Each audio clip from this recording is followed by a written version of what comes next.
right. Well, first of all, I would like to say thank you to all of you for sharing your art with us. I think that deserves a little more round of applause, please. Awesome. I just have a couple of questions I would love to ask all of you. So what we're going to do is I'm sure you've done this before, we're going to pass the mic all the way down here from everybody, then we're going to hold it there and pass it back for the second question. So first, tell us your name, your project, and what your role was in that project, and pass it down. My name is Marisa Harwick. I was the writer and director and producer of The Summer After.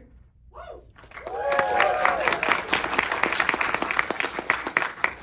Hi everybody, I'm Alora Sparnicht, and I was one of the co-writers of The Leafy, and I also played Veda. Hi, my name is Jen. My name is still Jen. I was the showrunner of Slomopoly. Hello everyone, my name is Brianna. I'm the writer, director, and co-producer of Where the Heart Lies. Hi everyone, my name is Marlen, and I wrote and directed Frida, and I also played her. Woo! Hello guys, my name is Arnav, and I wrote, directed, and edited Chef at the White House. Hi guys, my name is Adi Varghese, and I directed First Date. Thank you. All right, so first thing to think about. One, I would love to hear a little bit about either what led to or what was the direct inspiration for each of your pieces. And then just a little bit about the process. Kick us off. So I think when we were writing First Date, we wanted to make a film, and honestly it was a film that could be played in festivals, that's simple to watch and people don't have to think so much. And the fact that my writer said, it'll be a palate cleanser for the festivals, because you don't have to think so much. There'll be other other pieces that will showcase talents of writers and directors and all that. I think we should focus on the actors and simplify the process where the actor speaks for itself. Awesome, thank you. Anything else? Great. Alright, Chef at the White House. Obviously, it started in my kitchen first. And obviously I wanted to make a film about cooking and the fear of failing in a foreign country. So that was the two themes that I wanted to mix together and make something. And then making a periodic piece was just to put a little bit of masala on it on the end. And that's how Chef at the White House came into place. Awesome. Hi guys, so I was kind of like sitting at the Frida Kahlo exhibit, and I realized how most of the stories about Frida are kind of like about Diego Rivera, her husband, and what Hollywood kind of wants to see women as, kind of like, over-sexualized, scandalous. So I kind of wanted to do like a little homage to Frida, like the little girl up until the moment of her accident, like the things that were like, to me, formative in her, like becoming an artist.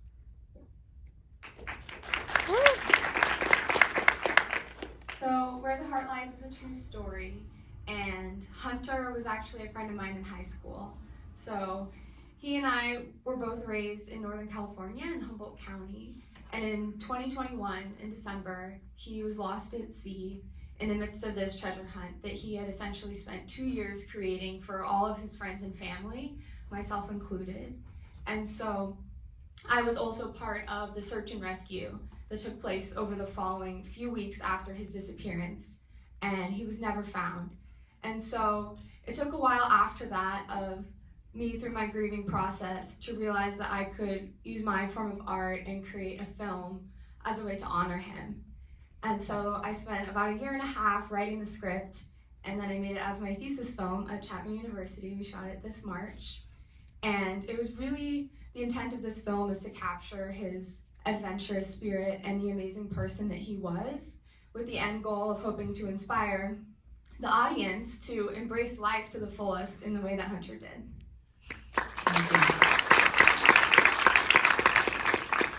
So I lived for a time in rural northern Pennsylvania as a volunteer, and it really struck me how humble and down to earth so many of these people were.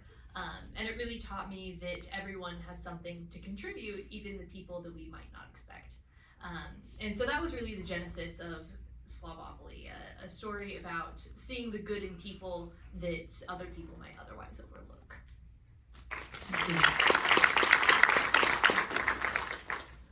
So about a year ago, last summer, my sister Kaya, who was one of the co-writers too, and she also played Hannah, and our friend Sophia, who played Zoe, we wanted to write a short. And this was happening in the middle of the writer's strike and all this discussion of AI in the film industry and how, and all this talk about how writers would be replaced, and we were getting kind of freaked out because we're like, well, this is terrible. We can't let that happen. But then, it started to kind of get us thinking about technology and creating technology that you don't totally know the repercussions of when you're making it, and this idea of playing God and creating stuff that's bigger than the scope of how you can envision it fitting into the world. And that was kind of what AI felt like to us at the time. And so we kind of got thinking, and we came up, with the Lethe and this memory altering thing. But I think at the end of the day, we just kind of wanted to show in a kind of hyperbolized way what happens when you're working with tech that you don't really know what's going to happen yet, and how there's this ethical responsibility that you have in addition to just the nuts and bolts of it and the money side and all these other things that play into inventing things. There's kind of this responsibility of, are we going to destroy ourselves? And that's kind of where we went with it.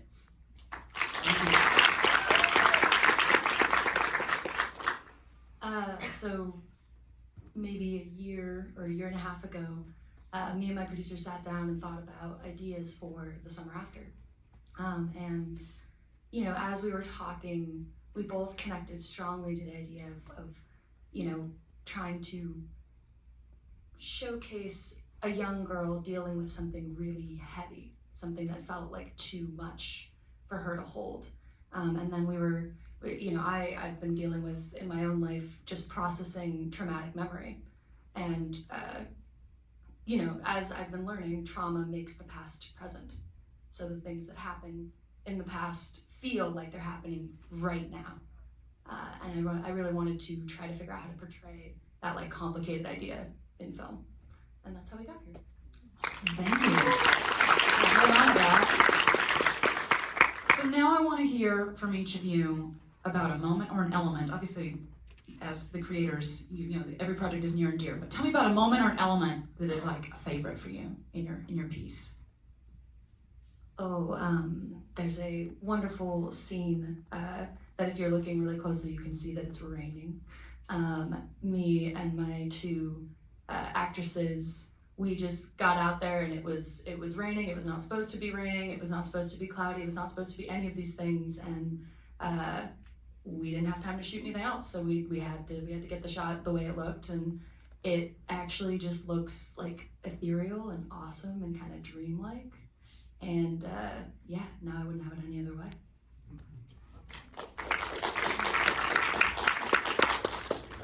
I think my favorite part is the ending, with the little ending sequence with the walking and "You Don't Own Me." That was my favorite part, because I remember when we wrote that, we knew we wanted the reveal to be exciting, and all the flashbacks and all that. And that was exactly how we wrote it, and we knew we wanted that song. And we talked to our producer. We're like, we gotta get this song. Please get the rights for us. And then Gabe, our wonderful DP, when I saw that footage of the footsteps, and I'm just like, oh my gosh, it's perfect. And so it was one of those moments where it's exactly like how you had it in your mind when you wrote it, and I loved watching it on the screen too. All right. And I will say that moment was awesome. I loved it. I think one of my favorite moments visually is when she is sitting alone in the trailer, and we see her through the window, and there's this lovely wisp of smoke coming up from the cigarette that she has in her hand as she's looking at this photo album. And to me personally, I just love those quiet moments of contemplation where you can think about what other people are thinking. And I just love that moment in her headspace. So So one of my favorite moments from the filming process was when our lead actress portraying Kinsley had to rock climb. And so that was at Moonstone Beach, where I grew up, and it's a pretty tall rock. I had talked to the actress beforehand about her comfort with rock climbing, and she hadn't climbed since she did like one time in high school. And she admitted to me, she was like, my number one fear is heights. And so as we hoisted her up onto that rock, like she was visibly just shaking and absolutely terrified. And she was up there for quite a while, because you know how long it takes to get the shot. And after a while, she was able to kind of just take some deep breaths and feel more comfortable, to the point where I kind of had to ask her, I was like, hey, I know that you've made like a lot of progress and it's great, but you're supposed to be terrified in this process of feeling reversing progress a little bit. And so that was just such an amazing moment, because it's just one example of how on this film set, the cast and crew really embodied Hunter's spirit of facing your fears and going outside of your comfort zone. And so his presence really was there with us throughout the filming, and every person on the cast and crew has their own story of what this set meant to them, and there was a lot of community and bonding that took place. So it was amazing to see that the whole point of what I wanted this film to mean for audiences also happened throughout the process of creating the art, and that was a whole dimension of this experience that I didn't actually anticipate, and I thought was beautiful. Well, my favorite moment was with the little girl at the beginning. I actually casted a girl that looked just like Frida Kahlo, to the point where she would kind of get bullied in school because she looked like Frida, but not in a bad way. She was cool. She was a tough cookie. But what was beautiful about the process was that she was it was like her first time doing like a film. And I had to do a lot of convincing to her mom to give me that trust. And I was like, you can be on set, you can look at me, you can do everything. And in the scene, little Frida is discovering kind of her trust with her caretaker, the Nana. And I thought it was really beautiful because it was like a parallel with Danny, my actress, who was discovering what it is to act in front of like a film camera. And it was film, so the stakes were high. You don't have a lot of time to film, it's not like with digital. But she did such a great job. She was so natural. She was everything I could have asked for. So that was my favorite moment. Thank you.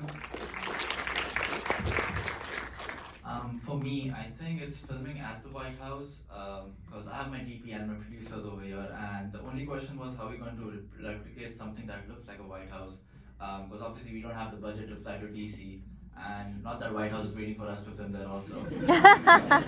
But we had to do, it was a long process of finding something that resembles a little bit like that. We were lucky enough to find a wedding chapel who were not at all ready for us to film over there. But then some sweet talk always does the thing, right? So that was pretty much it. And first I like the restaurant scene, because I think it was shot really well by our DOP, and I like the awkwardness in it, because that's what first dates are supposed to be.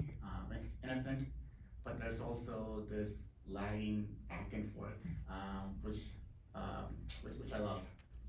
Awesome, thank you. All right, lightning round. Pass it back down and tell me an aha moment, a film or a project that you saw at any point in your life that you said, I want to do this now. This is a very unpopular opinion, but I love Woody Allen films.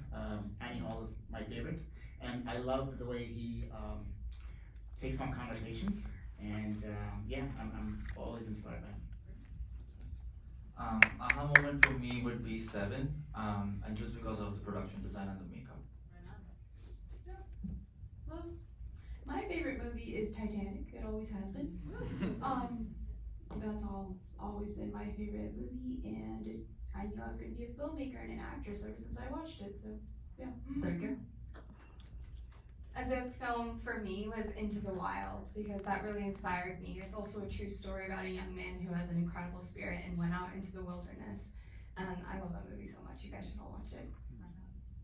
One of my guilty pleasure films is the cinema master classic Talladega Nights, The Ballad of Ricky Bobby. And I love it because thematically, I was watching it one day and sobbed because I realized, wow, it's a story about how you don't have to win to be loved. And for some reason, that just really struck me. So I always have a fond connection with Talladega Nights for that reason. You know, this isn't the film buffiest pick, but my first favorite movie was Ratatouille. And for the longest time, for most of my childhood, I thought that meant I wanted to be a chef and I wanted to have my own restaurant. I still love to cook, but I realized since then what makes that movie so good is it's got a lot of heart and it's funny and it's just kind of a fan favorite, but it's about being creative, you know. I feel like cooking and food brings people together just like movies do, and Remy, you know, he was a little chef and we'd be little filmmakers, and it's wonderful. So yeah, that is my favorite movie.